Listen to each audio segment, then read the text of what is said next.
Catch up on all the live shows right here on africatechradio.com. I'm back again. Yes, it is time for it's time for the 3 T's on Africa Tech Radio, and my name is Lillian. Yes, so last time on the last podcast, I told you about how to keep yourself safe as a woman who is traveling solo.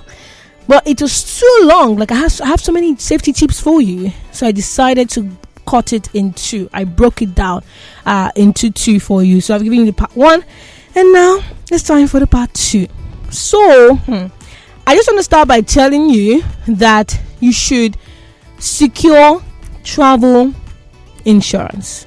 You have to get travel insurance for your journey.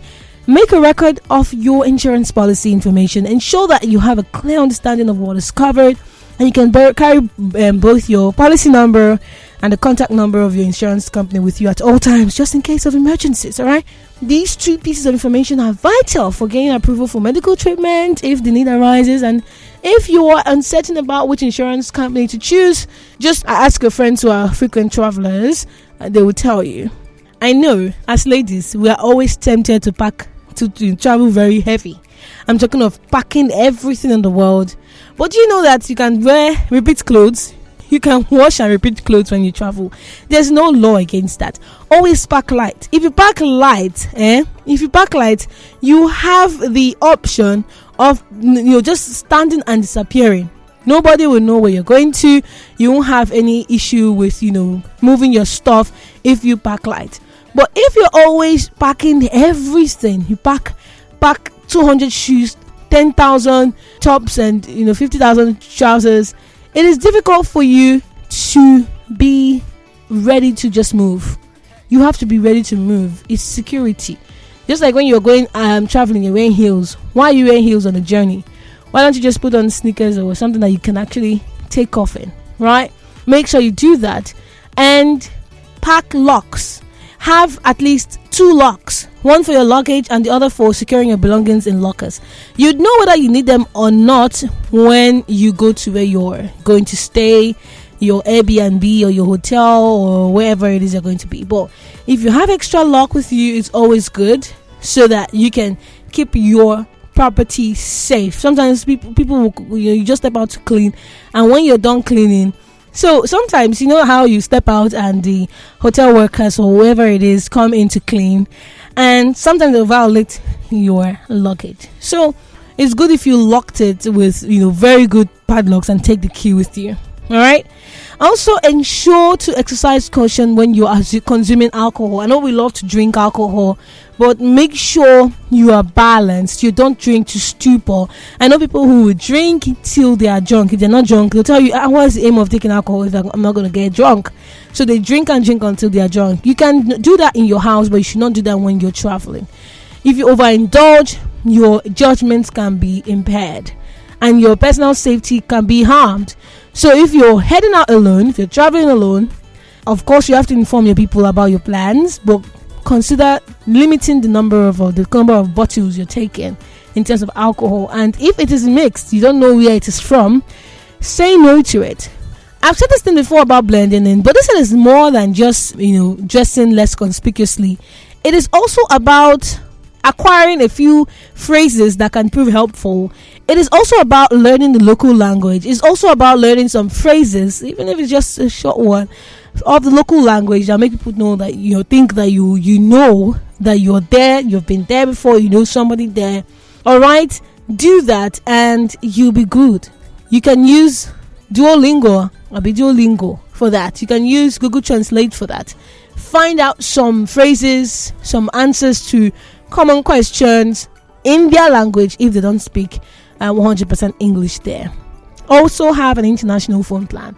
When you're traveling abroad, you have to obtain their local SIM for the country that you're visiting. This is a very important decision. It will grant you access to mobile data, local calling options to ensure you stay connected, and it is essential to have internet as access. You're not just dependent upon the person whose Wi-Fi you're using. So try to do that. Make sure you try to obtain a local SIM. It's just safer for everyone. And I've said this before, pack light. I'm saying this again because we are ladies, and I don't know whether I've talked about the time when my mom told me, Lillian, we're traveling to the village, let's pack some things to travel with. I was so young, but I came out with 3 bags. They said, what are you doing? What are these bags here for? Even me that I'm your mother, I don't have up to 3 bags. What is wrong? I had to go back and re-strategize, and I couldn't even pack. Even when I was going for post TME, I was just overpacking. When I went for my year 1, I was just overpacking.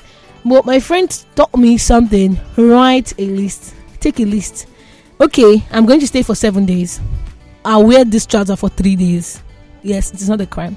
And then this top, let's say I'm wearing 1 top each day. But of course, when I say 3 days, you're going to wash it though and spread it. So if you say you're staying for 7 days, you know wear the trouser back to back. If you travel with 3 black trousers, if you travel with 1 black trouser and 1 jean and 1 legging, right? You wear the jean day 1, wear black trouser day 2, wear leggings day 3, wear jean day. So the jean that you washed then would have dried for you to wear it again. So you can do that and then pack variety of tops, because tops are easier and lighter. Just you get a boot, heel, a pair of heels, and 1 pair of sneakers, and you're good. Do you get what I'm saying? Write it down, strategize. This is how long I'm going to be staying there. This is what I'm going to wear. Write them down so you can pack light, so it's easy for you to take off. Biko, I beg you. Also, you'll be responsible for managing your luggage. You're a woman, right? But you don't expect people to just come and start pouring themselves. Let me help you. You go carry tire. So if you don't pack light, you'll be very, very stressed when it's time to start moving your luggage. Well, last time I was in the airport, I was coming back to Lagos. I was hauling my luggage. Thank God it was not heavy, and thank God that it was with rollers. But I was hauling it and I was tired. I said, thank God that this has rollers. If it didn't have rollers, I won't hear them. You get. Even when you're packing light, it's because you have to be comfortable. So if you carry heavy bags, over extended periods of time, it can cause you to be really tired, like I said. So if you pack light, you can focus more on enjoying your trip and less on the practicalities of hauling heavy baggage. Because if you need to pay somebody to help you, you spend a lot of money. And connect with supportive contacts. There are times that when you go to countries and you know somebody, don't be too proud. Call them. What's up? Oh, Alpha. Don't just say hi, I'm in your city. I hate hearing that. Say hi, I'm on my way to the UK. I would like you to show me around if you don't mind. Or point me to somebody who can show me around. If somebody refers someone to you, that person will make sure that you are there you're living in one piece. Because anything that happens to that person, it's the person that was referred that will be held responsible. So try that. Try to connect with supportive contact and be prudent in spending. I know that you're able to spend, what they call these people, America and China. You like spending money. You have too much of it, but be moderate while spending so that you won't show that you have too much money. Avoid displaying large bills. I was once in the balcony of my house, and one man was driving. Suddenly he stopped. I was just observing what was happening close to me. He stopped, and that person came and was like, "Hey, Oga." He was not talking to the guy, and he wanted to give the guy some money. He put his hand in the breast pocket, pulled out a wad of when I say a wad of cash, plenty money that he folded and made his breast pocket, bulge, and then brought out 1 note and gave the guy. Folded all the money again and put back in his pocket. I was like, what? If I withdraw 20k, and they give me, the entire notes, I can bring out like 3k.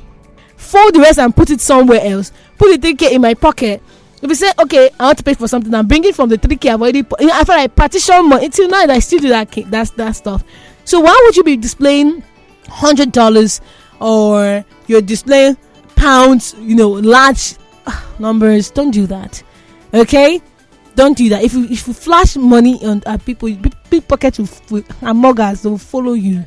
They can follow you to your house to make sure that they take that money from you. All right, so spending wisely can help you prevent overspending and can help you prevent muggers from trading you home. ensure that your valuables are safe at all times. All right, ensure that. You can try to get anti-theft accessories. There are so many kinds. Just Google these things, you will see them. All right, travel locally. I've said this. If you know that, okay, where I'm going to might not be safe for me, just go to somewhere that you know, someone that is not so far off, and someone that you can always leave, and you have your better chance of living in one piece.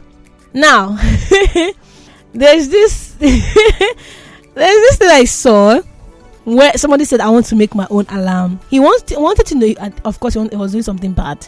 He wanted to know when someone will come to the house. Like, you have a key, but I want to know when you come in. So he put stainless cups and spoons. Put stainless spoons, that's stainless steel spoons, in stainless steel cups, and hung it at the door hanger. The door, what's it called? Handle, rather. So he put it there. So if anybody opens the door, the cup will fall and you do bang, bang, bang, bang, bang. That was his personal alarm. So you can do that if you don't have door alarms. If you have door alarms, you can buy these things, right? If you can buy them online. If you cannot buy them, use items like bells. You can pack a small bell. You can put something that makes noise, serve as makeshift alarm. It will notify you if someone attempts to open your door, because that sound will wake you even if you're sleeping. And if you're ordering food, of course, sometimes you don't want to have food from hotels, and if you're staying at an Airbnb, you want to order food. Don't say, hi, this food is for, my name is Lara, my name is Laura, my name is Anne. You can use a man's name. I know, it's just the world we live in, right? To ensure that you're safe, just say the food is for a man. We're going to ask you, which name should I put on the order? Say, put Ben's name, or put, you can fake one tough looking name, and so people will say, okay, this person is not alone, there's a man there with her. Now, if you are in an elevator and you don't know who is in the elevator with you, what you can do is stand between the door and the control buttons. So if anything happens, you can just click on the next floor and come down. All right, don't stay behind. Even when people are coming in, move a bit for them to pass and go back to your position. If you are walking in the parking lot and you feel like someone is following you, you can do two things. Either you use your car alarm as a personal safety alarm, because sometimes when people travel, they like to rent cars. So either you use a car alarm as personal safety alarm, or just hit cars. Have you noticed that when a goat climbs a car, it just go off? Yeah. So it doesn't go off with cats, because cats are very light walkers. So hit the car that you're passing. One of them will go off and to scare the attacker away. And when somebody says, maybe in the Airbnb or hotel or wherever, a repairman or room service is asking questions like, oh, are you staying here alone in this big place? They'll say something like that. Wow, you're staying in this big place. You're trying, no? Say no, my man is just around the corner. He's coming. Honey, are you back? This is because, or you say, I'm expecting company. I'm expecting a large party, so that this person will not leave and come back to mug you. And when you're disclosing your residence, if you know that we don't know who is who, right? So we're not supposed to be rude to anybody. But to be safe, where are you staying? Oh, I stay near Mr. Biggs. Mr. Biggs, back then, every square meter, you say Mr. Biggs. So find a store that is everywhere. That's why you have to research on where you're going to. If you're going to somewhere in the US and you say, oh, I stay next to Walmart, they don't know which Walmart you're talking about. I stay next to Burger King. They don't know which Burger King you're talking about. What the McDonald's? They don't know which McDonald's you're talking about. So don't mention your exact residence. You can just mention that you live near a hotel or a gas station that is very popular, or there's many in that area, so they'll just be thrown off. They don't know exactly where you're living. Of course, you don't stay near Walmart. All right. Some people might just come and say, hi, wow, are you going to work today? And you say, no, I'm staying home. Nobody asks. Falsify it. You don't need to be telling people the truth. You don't owe them more, especially when they're not your relations and you're alone, you're traveling alone. You don't have to be telling the truth.